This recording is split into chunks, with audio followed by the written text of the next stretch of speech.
J'espère que vous allez bien. On est actuellement samedi en milieu d'après-midi et aujourd'hui marque le premier jour de mes vacances. J'ai 15 jours devant moi et je suis vraiment super contente d'avoir du temps pour me poser et en plus je suis en super forme, ce qui est un joli changement par rapport aux dernières vacances que j'ai eues où grosso modo j'ai été malade pendant 15 jours. Alors pour bien démarrer cette session, aujourd'hui, eh bien, je n'ai strictement rien programmé. Donc j'ai passé ma matinée à faire du yoga et à lire et cet après-midi, je pense que je vais démarrer un nouveau puzzle. Alors pour la lecture, j'ai continué de lire The Love Hypothesis par Ali Hazelwood dont je vous avais parlé la semaine dernière. Et honnêtement, en commençant le bouquin, j'étais un tout petit peu sceptique. Je trouvais qu'il y avait pas mal de clichés. Et en fait, plus la lecture avance, plus je me suis prise au jeu et je suis rentrée dedans. Et j'ai lu les 200 premières pages et j'ai vraiment hâte de continuer et de finir ce roman. C'est drôle, c'est léger, c'est touchant, c'est absolument pas prise de tête, bref, c'est une lecture parfaite pour débuter les vacances. Alors dans ce livre, on va suivre les aventures d'Olive qui va faire croire à sa meilleure amie Anne qu'elle sort avec Adam pour que Anne accepte de sortir avec l'ex d'Olive pour lequel elle a des sentiments. Donc le prémisse, il est un tout petit peu tiré par les cheveux, c'est aussi pour ça que j'étais sceptique en commençant ma lecture. Et puis en fait, petit à petit, quand on passe ce cliché, quand on passe cette situation un petit peu réchauffée, eh bien l'histoire prend le pas sur le reste et franchement, c'est une lecture qui est vraiment assez jouissive finalement. Et j'ai assez hâte de savoir ce qu'il se passe par la suite. Et je suis sur le point d'entamer un nouveau puzzle qui est celui-ci et je suis sûre que l'illustration plaira à tous les plantes addicts qu'il peut y avoir parmi vous parce que vraiment c'est une illustration qui est sublimissime. C'est un puzzle qui m'a été offert pour mon anniversaire que je suis vraiment très contente d'avoir et que j'ai vraiment très envie de démarrer. Il est de la marque Type Original dont j'avais déjà parlé sur cette chaîne. Alors malheureusement la marque n'existe plus. Elle avait pour principe en fait de produire des puzzles les plus éthiques possibles avec des pièces recyclées et les puzzles sont en fait livrés dans des pochons en tissu recyclé également. Malheureusement la créatrice de la marque a décidé qu'il était temps pour elle de passer à d'autres choses. Donc elle a fait des dernières soldes sur sa boutique il y a de ça quelques jours et maintenant la boutique est fermée. Toujours est-il que je suis vraiment ravie d'avoir eu ce puzzle avant que la boutique ferme et que je vais aller me faire une bonne tasse de thé et que je vais commencer à puzzler.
actuellement jeudi en début d'après-midi et aujourd'hui j'ai décidé que j'allais m'occuper de mes plantes parce que certaines en ont bien besoin.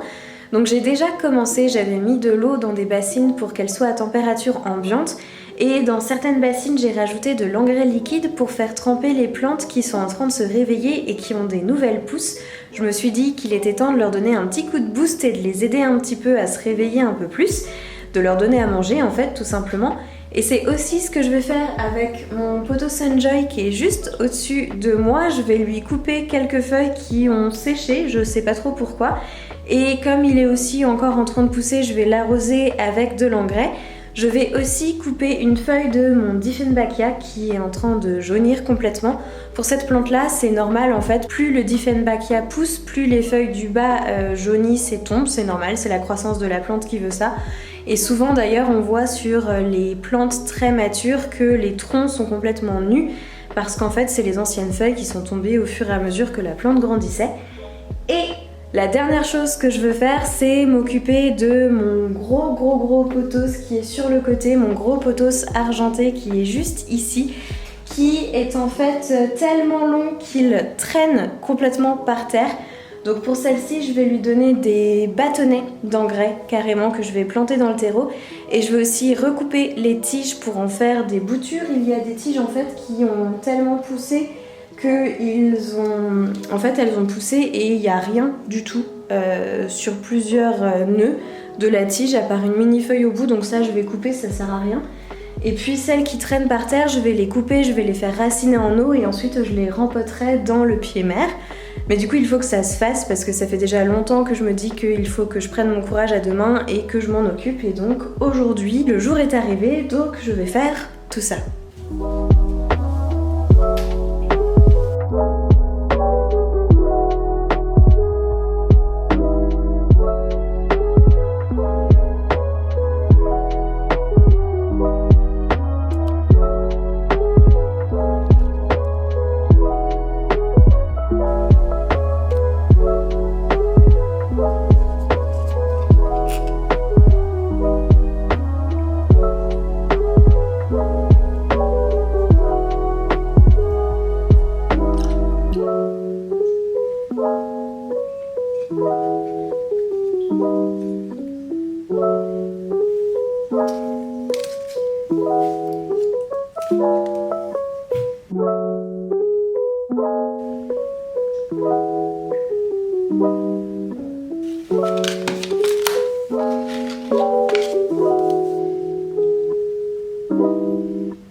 On est actuellement vendredi matin et je suis sur le point de partir de chez moi. Je vais rejoindre une copine à Paris. Aujourd'hui, on va aller au musée Mayol pour faire l'exposition qui s'appelle Le Monde de Steve McCurry, qui est un photographe américain qui a pris des clichés pendant ses voyages dans le monde. Toutes ces photos sont plus belles les unes que les autres, donc je suis assez excitée de découvrir cette exposition. Et ensuite, je pense qu'on va se faire un petit resto à la capitale. Et en fin d'après-midi, on part avec mon chéri pendant une semaine dans les Alpes. On va se faire des petites vacances en amoureux. Ça va être bien sympathique. Donc si jamais je filme des clips de ma matinée, eh bien je les insérerai à la suite dans ce vlog. Mais je pense que je le terminerai là-dessus. Donc j'en profite pour vous souhaiter un excellent dimanche ou une très belle semaine en fonction de quand vous regardez cette vidéo. Et comme toujours, je vous dis à très vite.